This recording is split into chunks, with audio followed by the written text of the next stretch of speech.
পরের সুখে জলে বেশি, পরের দুঃখে হেব্বি খুশি, শোনে কম রটায় বেশি, এর নামই প্রতিবেশী। ওরা কারা? প্রতিবেশী। ওদের কাজ কি? লোকের পেছনে লাগা, কাঠি নাড়ানো। এসব করে ওরা কি পায়? মজা। এগুলা কেন করে? কারণ লোকের ভালো ওদের সহ্য হয় না। প্রতিবেশী কারা বলো তো? তোমার প্রতি যাদের বেশি বেশি চুলকানি, তারাই প্রতিবেশী। এরা মনে হয় সবাই রেজিস্টার ফলো করে।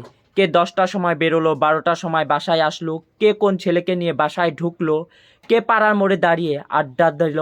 আচ্ছা, আমরা তো ব্রিটিশদের হাত থেকে রক্ষা পেয়ে গেছি, কিন্তু এই বুড়ো কাকিমা মূল্যর হাত থেকে কবে রক্ষা পাবো কেউ কি বলতে পারো? তোমার জীবনে কি চলতেছে তুমি জানো না? তুমি কিচ্ছু বোঝো না? পাড়ার কাকিমাকে গিয়ে জিজ্ঞাসা করো, ও সব জানে, সব বলে দিবে। গত মাসের কত তারিখে বাইকে করে একটা ছেলে তোমার বাসায় ঢুকেছিল রাতের বেলায়, সেটাও কিন্তু কাকিমা জানে। তুমি অনেক কিছু আছে যে তোমার নিজের বিষয় তুমি নিজেই জানো না, কিন্তু সবগুলা কিন্তু ওই সিসিটিভি কাকিমা ঠিকই জানে। আমি এইটা বুঝি না, কাকিমা সব জানে আমার বাসায় কোন কোন ছেলে আসলো, আমার বাসায় কয়টা পার্সেল ঢুকলো, আমার বাসায় কে এলো কে গেল সব জানে। অথচ রাতের বেলা যখন আমার বাসায় চুরি হয়ে যায়, চোরে সব ফাঁকা করে নিয়ে চলে যায়, তখন কি কাকিমা কি করে? আমার এটা জানার ইচ্ছা জাগে না, কে কি সর্ষে তেল দিয়ে ঘুমায়?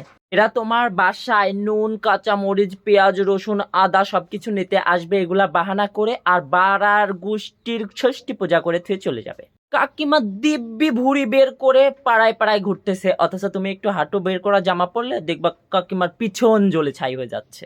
শোনো, কুচুটা প্রতিবেশী লক্ষণ কি? এরা হাতা কাটা মেক্সি পরবে, ওপরে একটা ওড়না পরবে, তারপরে এমন ভাব দেখাবে যেন বাড়িতে বিশাল কাজ। তারপরেও 2 ঘন্টা 3 ঘন্টা আরামসে গেজে যাবে। আসলে কি জানো, আমরা খুশি না থাকলেও হবে, কিন্তু সমাজ, পাড়া, প্রতিবেশী এরা খুশি থাকলেই হবে।